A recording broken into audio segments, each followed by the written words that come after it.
بسم اللہ الرحمن الرحیم۔ السلام علیکم ناظرین، پرویز الہی کی سنگین کرپشن اور پنجاب اور پاکستان کے خلاف اس کے نہایت گھناؤنے جرائم کا کہیں نہ کہیں پر نوٹس لے لیا گیا ہے، اور اس کی وارداتیں جو ہیں وہ ان کی پوری تفصیل مختلف طاقتوں نے حاصل کر لی ہے، اور ابھی یہ دیکھنا باقی ہے کہ اس کے پیچھے کون سی طاقتیں ہیں جو اسے اب تک بچائے جا رہی ہیں۔ لیکن اب یہ سلسلہ آگے بڑھتا ہوا نظر نہیں آتا، لگتا ہے کہ کچھ نہ کچھ ہاتھ ڈالنے کی تیاری ہے۔ میں اسمبلی کے حوالے سے بات نہیں کر رہا، اس کے جرائم کے حوالے سے بات کر رہا ہوں، جس کے بارے میں تشویش اب اعلیٰ حلقوں میں بہت زیادہ بڑھ گئی ہے۔ اور دوسری یہ کہ پی ٹی آئی کی طرف سے ایک اور زوردار مہم چلائی جانے والی ہے، بلکہ شروع کر دی گئی ہے، جس کا مطلب یہ ہے کہ جنیوا کانفرنس کے معاملے سے مایوسی کے باوجود عمران خان نے ہمت نہیں ہاری، اور وہ نئے سرے سے پاکستان کو ڈیفالٹ کرانے کے لیے سرگرم بھی ہو گیا، اور اس نے پارٹی کے رہنماؤں کو ڈانٹ بھی پلائی ہے۔ تو اس کا بھی کچھ پس منظر ہے، وہ بھی عرض ہوگا۔ تیسری یہ ہے کہ عمران خان کی کرپشن کے حوالے سے کچھ مزید انکشافات خود ان کے قریبی ساتھیوں نے، سابق قریبی ساتھیوں نے کیے ہیں، تھوڑا سا ذکر ان کا۔ اور سیلاب زدگان سے عمران خان نے ٹھگی شروع کر دی ہے، اس کا تھوڑا سا ذکر۔ اور پھر یہ کہ خیبر پختونخوا میں صوبائی وزیروں نے جو گندم کی سمگلنگ کی ہے، اس کا تعلق بھی پاکستان کو ڈیفالٹ کرانے کی کوشش سے بھی ہے اور لوٹ مار سے بھی ہے، اور وہاں سے یہ انکشاف ہوا ہے کہ 24 محکموں میں، صرف 24 محکموں میں پچھلے سال 55 ارب روپے کی کرپشن کی پختونخوا کے وزیروں نے۔ 55 ارب! تو اس 55 ارب میں سے عمران خان کی پتی کتنی ہوگی، یہ بات سامنے نہیں آئی۔ تو سرفہرست یہ ہے کہ پرویز الہی کے جو جرائم ہیں وہ صرف روڈا تک محدود نہیں ہے، بلکہ ہر محکمے میں ان تینوں باپ بیٹوں نے اور ان کی پتنی درجن بھر بیویاں ہیں، ان سب نے مل کر روزانہ کے حساب سے جو کرپشن کا سلسلہ شروع کیا ہے پچھلے 5 مہینوں میں،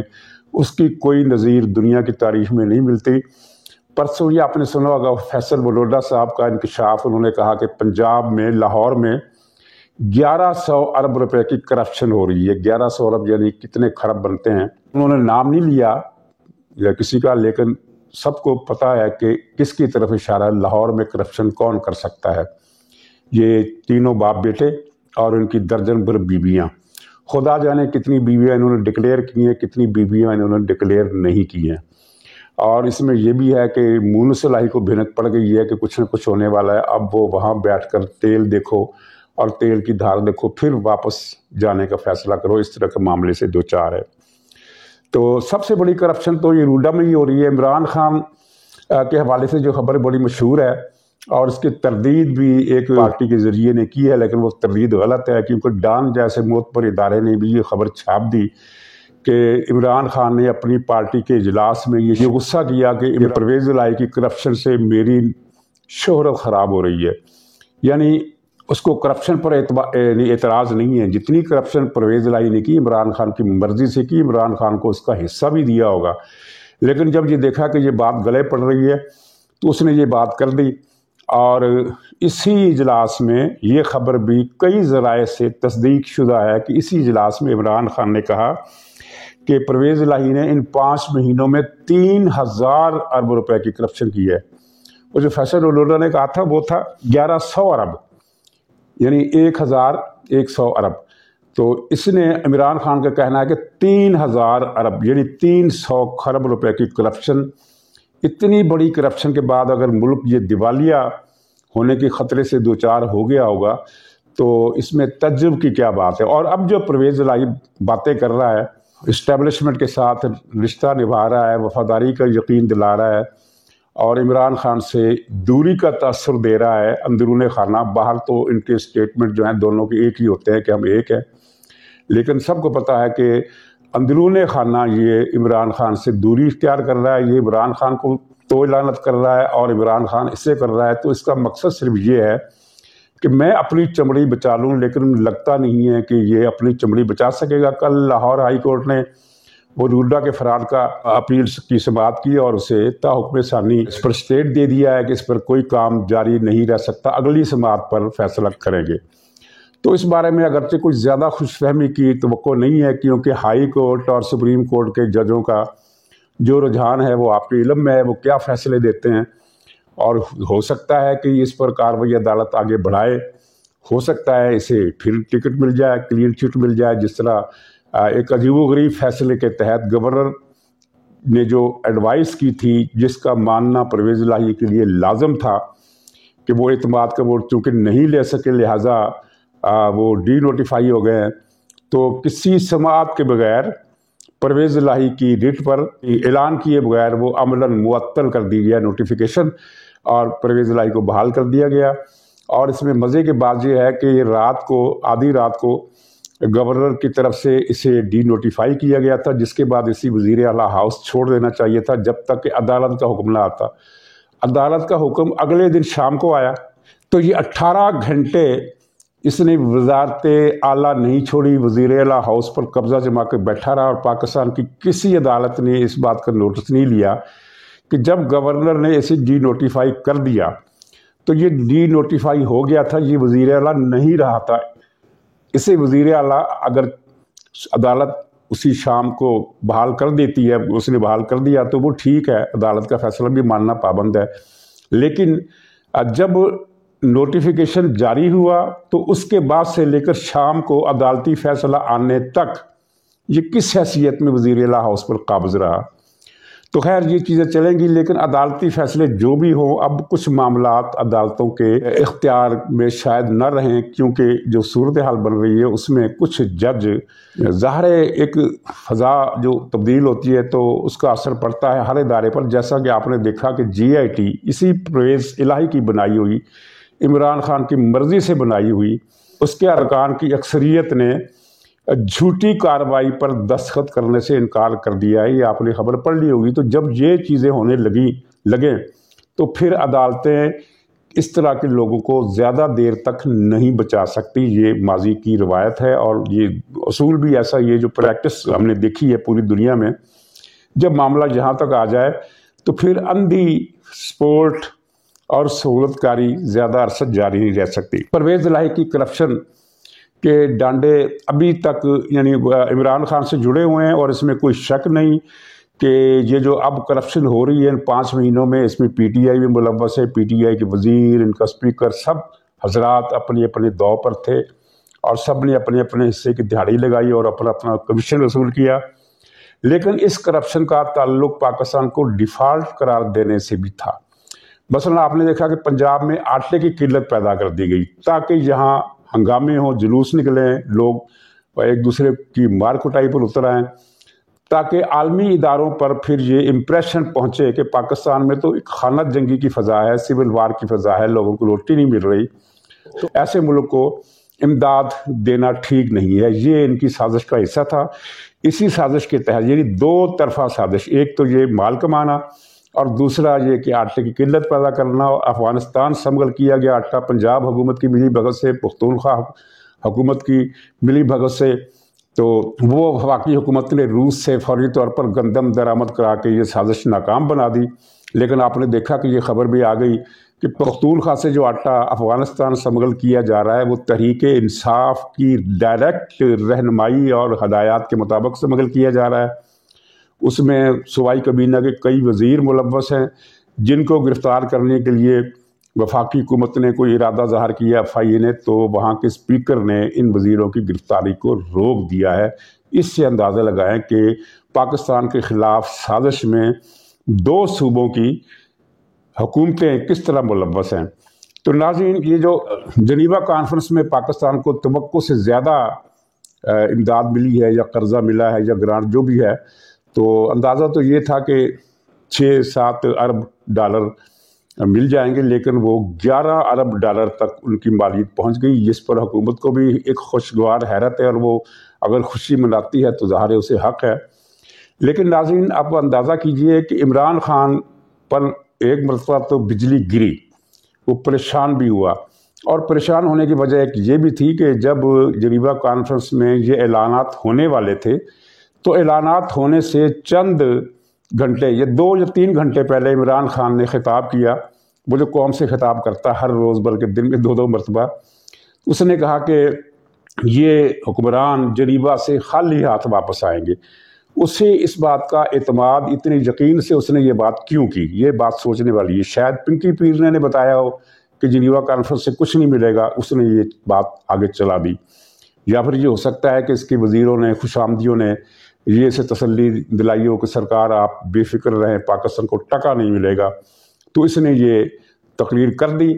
اور اس تقریر کو لے کر پی ٹی آئی کے جو ٹی وی پر بیٹھے ہوئے لوگ انہوں نے جشن بھی منایا، لیکن 2 ہی گھنٹے کے بعد جب خبریں آنا شروع ہو گئی کہ فلاں ملک نے اتنی امداد کا اعلان کر دیا، فلاں ملک نے اتنی، تو ان پر انہیں جیسے سانپ سونگھ گیا۔ لیکن ظاہر ہے یہ سخت جان ڈھیٹ ہڈی ہے عمران خان اور اس کی پارٹی بھی۔ ان کا ایک یہ ہے کہ پاکستان کو رہنے نہیں دینا، پاکستان کا وجود ختم کرنا ہے، وجود ختم کرنے کی دھمکیاں بھی دیتے رہتے ہیں۔ تو اس نے پھر عمران خان نے پھر دوبارہ یہ ان کو آرڈر دیا ہے، اور جس پر عمل شروع بھی ہو گیا۔ کم سے کم ایک چینل جو کوئی بیکری والا چلا رہا ہے، اس نے یہ کل سے کمپین شروع کر دی ہے، کل رات سے، کہ پاکستان کی حکومت بینکوں میں جو رقم پڑی ہوئی لوگوں کی، عام شہریوں کی، کسی کی 10 لاکھ، کسی کے 2 لاکھ، کسی کی 50 لاکھ، کسی کی اس سے بھی زیادہ، وہ سارے اکاؤنٹس حکومت ضبط کر کے تو ملک کو دیوالیہ ہونے سے بچانے کے لیے پروجیکٹس پر لگائے گی تاکہ ملک کو بچایا جا سکے۔ یہ افواہ اتنی یعنی سنجیدگی سے چلائی جا رہی ہے کہ ایک عام آدمی ظاہر ہے جس کی جمع پونجی بینکوں میں ہے تو وہ ڈر جائے گا۔ مقصد صرف یہ ہے کہ لوگ رقم نکلوائیں اور ایک پینک پھیل جائے اور مالی طور پر ایک انارکی کی فضا پیدا ہو جائے، اور ایسے حالات پیدا ہو جائیں کہ پاکستان سے باہر بھی کی امداد نہ آ سکے۔ انہوں نے اور بھی افواہیں پھیلائی، مثلا یہ کہ بیرون ملک سے ترسیلات زر ختم ہو گئی ہیں، یہ سارا جھوٹ تھا۔ اسی طرح اور کتنے جھوٹ پھیلایا گیا، سب جھوٹ کی تفصیل اگر میں بیان کروں تو کافی وقت اس میں لگ جائے گا، لیکن یہ کہ انہوں نے کسر کو نہیں چھوڑی۔ اور اس سے پہلے بھی آپ جانتے ہیں کہ شوکت ترین کے ذریعے IMF کو جو خط لکھوانے کی کوشش کی گئی۔ افسوس کی بات یہ ہے کہ اس وقت باجوہ وہ فوج کے اوپر بیٹھا تھا، جس کی اپنی ملک سے وفاداری اب سامنے آ رہی ہے کہ وہ کتنا اس ملک کا وفادار تھا۔ آخری دم تک وہ پاکستان کے خلاف سازشیں کرتا رہا، ورنہ اگر وہ پاکستان سے اس کو 1% بھی محبت ہوتی تو وہ شوکت ترین کو گرفتار کرنے کے لیے کہتا حکومت سے، نہ کہ اس کی گرفتاری رکوانے کے لیے حکومت پر دباؤ ڈالتا۔ شوکت ترین ایک سنگین غدار ہے اس ملک کا، اور موجودہ حکومت اسے گرفتار کرتی یا نہیں کرتی، اگر اسے گرفتار کرتی ہے تو شوکت ترین کی سزا جو ہے کم سے کم وہ یہی ہے کہ اسے پھندے پر لٹکایا جائے۔ ناظرین، یہ اسی سزا کی مستحق یہ پرویز الہی، اس کی آل اولاد، اس کی بیویاں، اس کے بیٹے، اور عمران خان اور ملک ریاض کو بھی باجوے کی پوری سرپرستی حاصل تھی۔ اس نے جس طرح ٹھگی کی ہے، کرپشن کی ہے، لوگوں کی زمینوں پر ناجائز قبضے کیے ہیں، اور پلاٹوں کی کاغذات دے کر، فائلیں دے کر انہیں پھر بھگا دیا ہے، اور وہ ایک فائل جو ہے، یعنی ایک پلاٹ کی فائلیں 10 لوگوں کو دی گئی، یعنی ایک پلاٹ اگر فرض کیجیے 1 کروڑ کا ہے تو اس نے 9 لوگوں سے 1 کروڑ آیا، اور صرف 10ویں کو وہ پلاٹ دیا، یعنی ایک پلاٹ پر منافع اس کا اگر 1 کروڑ میں 10 لاکھ منافع لگایا جائے تو 9 کروڑ فالتو اور 10 لاکھ یہ، یعنی 1 کروڑ ایک پلاٹ پر 9 کروڑ 10 لاکھ کا منافع یہ آدمی کماتا رہا ہے۔ اس نے لوگوں کی املاک کو نظر آتش بھی کروایا ہے، ان کے گھر بلڈوزر سے گرائے ہیں، اور جو سارا کام اسٹیبلشمنٹ کی پشت پناہی سے اس نے کیا ہے، وہ اسٹیبلشمنٹ جو جنرل باجوہ اور فیض وغیرہ کے بعد تبدیل ہو گئی ہے۔ تو اب ظاہر ہے ہمیں توقع ہے نئی آرمی چیف سے، کیونکہ اس طرح کے فیصلے حکومتیں نہیں کر سکتی، حکومتیں ہمارے ملک میں کمزور ہیں، اور اگلے 5 سال تک بھی کمزور رہیں گی جب تک کہ جمہوری نظام مستحکم نہیں ہوتا، جسے آج تک مستحکم ہونے ہی نہیں دیا گیا۔ لیکن اب توقع ہے، تو اب توقع فوج سے یہ بھی ہے کہ وہ مجرموں کی پشت پناہی کا تاثر تو ختم ہو رہا ہے اس کی طرف سے، لیکن یہ ہے کہ ان کے خلاف اگر کارروائی نہیں ہوتی تو ظاہر ہے لوگوں کا الزام، لوگوں کا شبہ اسٹیبلشمنٹ کی طرف جائے گا کہ اگر ملک ریاض جیسا عالمی سطح کا ڈاکو قانون کے گرفت سے بچ نکلتا ہے تو اس کے پیچھے ضرور کچھ نہ کچھ طاقتور لوگ شامل ہیں۔ تو ناظرین، یہ گندم کی سمگلنگ بھی اسی پاکستان کو دیوالیہ بنانے کی، ڈیفالٹ کرنے کی سازش کا ایک حصہ ہے۔ تو اس کے علاوہ جاوید چودھری صاحب نے علیم خان کا انٹرویو چھاپا ہے، اس میں بہت ساری باتیں، میں صرف 3 باتیں آپ کے بتانا چاہتا ہوں کہ علیم خان نے بتایا کہ وزارتیں پنجاب میں الاٹ کون کرتا تھا، بزدار نہیں کرتا تھا، فرہ گوگی کرتی تھی۔ وہ بتاتی تھی کہ میں نے تمہیں وزیر بنانے کا فیصلہ کیا لوگوں کو بلا کر، اور وہ تمام تقرریاں اور تبادلے فی تقرری 3 کروڑ روپے ریٹ اس کا مقرر تھا۔ اور ان سے پوچھا گیا علیم خان سے کہ یہ 3 کروڑ روپے سارے وہ خود رکھتی تھی یا کہاں جاتی تھی؟ تو انہوں نے کہا کہ مجھے نہیں پتا کہ یہ رقم باقی کہاں جاتی تھی، لیکن آپ کو یاد ہوگا کہ اس سے پہلے عظمیٰ کاردار سابق رہنما پی ٹی آئی کی، وہ 2 سے 3 مرتبہ یہ ٹی وی پر آ کر بتا چکی ہیں، اور اس کے علاوہ کئی دیگر ذرائع نے بھی بتایا تھا کہ فرہ گوگی جتنا بھی کماتی تھی اس کا 2/3 عمران خان کو جاتا تھا اور 1/3 وہ خود رکھتی تھی، یعنی فی تقرری اگر 3 کروڑ وہ لیتی تھی تو 2 کروڑ عمران خان کی جیب میں جاتا تھا، اور 1 کروڑ فرہ گوگی اور استقامت، کیا نام ہے اس کا، جویل گجر یا جو بھی گجر ہے، تو یہ تو اس ملک میں ہوتا رہا۔ پھر علیم خان صاحب نے یہ بھی بتایا کہ عمران خان ایک لسٹ بھی تیار کی جن کو ان افراد کی لسٹ جن کو عمران خان نے قتل کرانا تھا برسر اقتدار آنے کے بعد۔ قتل کرانے سے مراد ہے کہ علیم خان کے الفاظ یہ تھے کہ جن کو میں نے آتے ہی پھانسی دینی ہے۔ وزیر اعظم آتے ہی یا جاتے ہی کسی کو بھی پھانسی نہیں دے سکتا، ظاہر ہے پھانسی دینے کا ایک پروسیجر ہے، اس میں مقدمہ چلتا ہے، اپیل ہوتی ہے، پھر مقدمہ چلتا ہے، پھر ہائی سپریم کورٹ میں اپیل ہوتی ہے، جب وہاں رد ہوتی ہے تو پھر وہ اس کو پھانسی ہوتی ہے۔ تو اس نے ایک لسٹ بنا لی کہ میں نے ان افراد کو آتے ہی پھانسی دینی ہے، آتے ہی پھانسی دینی ہے۔ اس کے الفاظ تھے کہ آتے ہی پھانسی دینی ہے، یعنی کوئی مقدمہ وغیرہ نہیں چلے گا، سیدھا پکڑیں گے مار دیں گے۔ تو اس لیے میں نے کہا کہ عمران خان نے قتل کرنے کے لیے کچھ لوگوں کی لسٹ بنائی تھی۔ تو یہ جاوید چودھری صاحب کے کالم میں علیم خان کے انٹرویو کے حوالے سے ابھی ایک قسط چھپی ہے، دوسری قسط آج ہے، تو اندازہ کریں کہ عمران خان کے دور میں کیا کچھ ہوتا رہا۔ اچھا، پچھلے دنوں یہ جو میں نے بات کی تھی وہ بات نہیں، اس میں ایک پوائنٹ رہ گیا، یہ جو بھی تھوڑی دیر پہلے کی تھی کہ آٹے کی اسمگلنگ میں پختونخوا کے صوبائی وزیر اور پی ٹی آئی کی قیادت ملوث ہے۔ تو رپورٹ جو ہے یہ پرسوں کی رپورٹ ہے کہ پرسوں کی تاریخ تک پختونخوا سے 8 لاکھ ٹن گندم یا آٹا افغانستان سمگل کیا گیا، 8 لاکھ ٹن، یعنی پاکستان کو صومالیہ بنانے کی ایک سازش عمران خان کی طرف سے کی گئی۔ اور یہ کچھ لوگ جو ہیں وہ پی ٹی آئی کے وہ کہہ رہے ہیں کہ دیکھیں شہباز شریف یا اتحادیوں کی حکومت آئی تو آٹا کم پڑ گیا، انہیں یہ نہیں پتا، اس بات کو چھپا رہے ہیں جان بوجھ کر کہ آٹے کی کمی بیشی اگر ہے تو اس کی ذمہ دار صوبائی حکومتیں ہوتی ہیں، وفاق اس میں کچھ نہیں کر سکتا سوائے اس کے کہ وہ گندم درآمد کر کے پھر وہ صوبوں کو دے دے، جو اس نے کیا۔ جو کچھ ہو رہا ہے پنجاب میں ہو رہا ہے اور پختونخوا میں ہو رہا ہے، یہیں سے آٹا غائب ہو رہا ہے، یہیں سے آٹا سٹور ہو رہا ہے، ذخیرہ اندوزی ہو رہی ہے، اور یہیں سے آٹا افغانستان جا رہا ہے۔ یہ اتنی بڑی سازش تھی۔ اس میں وہ بھی میں نے خبر بتا دی کہ خیبر کے پی میں 55 ارب روپے کی کرپشن پکڑی گئی ہے۔ تو آخری خبر جو ہے وہ ہے عمران خان نے سیلاب زدگان کو ٹھگنے کے لیے ایک اور اسکیم تیار کر دی ہے۔ اس بدبخت انسان نے کھربوں روپے جمع کیے ہیں کرپشن کر کے۔ ان پر مت جائیں جو اثاثے ڈکلیئر کیے ہیں، کہ وہ لوگ کہتے ہیں کہ جی اثاثوں میں اتنے 100% اضافہ ہو گیا، وہ اثاثے کچھ بھی نہیں ہے۔ اس کی جو اصل دولت ہے وہ دبئی میں ہے، امریکہ میں ہے، کینیڈا میں ہے، برطانیہ میں ہے۔ تو ناظرین،